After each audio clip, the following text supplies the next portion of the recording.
അതുപോലത്തെ 10,000 കോടി സൗരയൂഥങ്ങളാ, അതുപോലത്തെ 20,000 കോടി ഗാലക്സികൾ, ഇതൊക്കെ എന്തിനാ പടച്ചിട്ടിരിക്കുന്നെന്ന് പറയാൻ ഒരുത്തനും അറിയില്ല. പരീക്ഷണമില്ലാത്തവന് സ്വർഗമില്ലെന്നറിയണം സഹോദരങ്ങളെ. പരീക്ഷണത്തിന്റെ സമ്മാനമാണ് സ്വർഗം.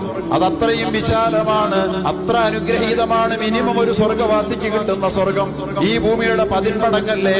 ഒരു സ്വർഗവാസിക്ക് അല്ലാഹു തആല കൊടുക്കുന്ന സ്വർഗം എത്രയാ? ഉണ്ടല്ലോ കയ്യില് ആവശ്യം പോലെ. ഞാൻ നേരത്തെ പറഞ്ഞ കണക്കില്ലേ, ഭൂമിയേക്കാൾ 13.5 ലക്ഷം ഇരട്ടി വലിപ്പ സൂര്യന്.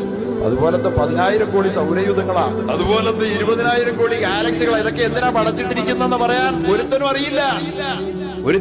ഇതൊക്കെ എന്തിനാ? ഭൂമി അതൊക്കെ അത് നമുക്ക് ജീവിക്കാനാ. ഈ പടയ്ക്കപ്പെട്ട ഈ മഹാപ്രപഞ്ചങ്ങളൊക്കെ എന്തിനാന്ന് ആർക്കും അറിയില്ല. 14 നൂറ്റാണ്ട് മുഹമ്മദ് റസൂലുള്ളാഹി പറഞ്ഞു, മിനിമം മുഅ്മിനിന് അല്ലാഹു കൊടുക്കുന്ന സ്വർഗത്തിന് ഭൂമിയുടെ 10 ഇരട്ടി വലിപ്പമുണ്ടെന്ന് മുഹമ്മദ് റസൂലുള്ളാഹി. മിനിമം നഷ്ടമുണ്ടോ?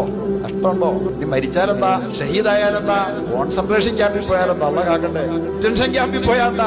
അതിന്റെ പേരിൽ കിട്ടാൻ പോകുന്നത് 10 സെന്റ് അല്ല, 1 ഏക്കറല്ല, അല്ലെങ്കിൽ ഒരു 5 ഏക്കർ തോട്ടമല്ല.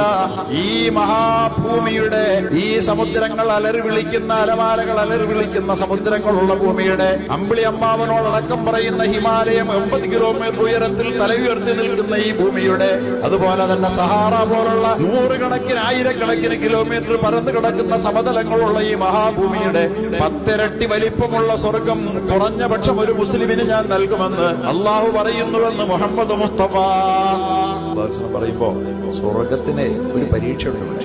ആ സ്വർഗത്തിന്റെ പരീക്ഷയിലാണ് മുസൽമാൻ.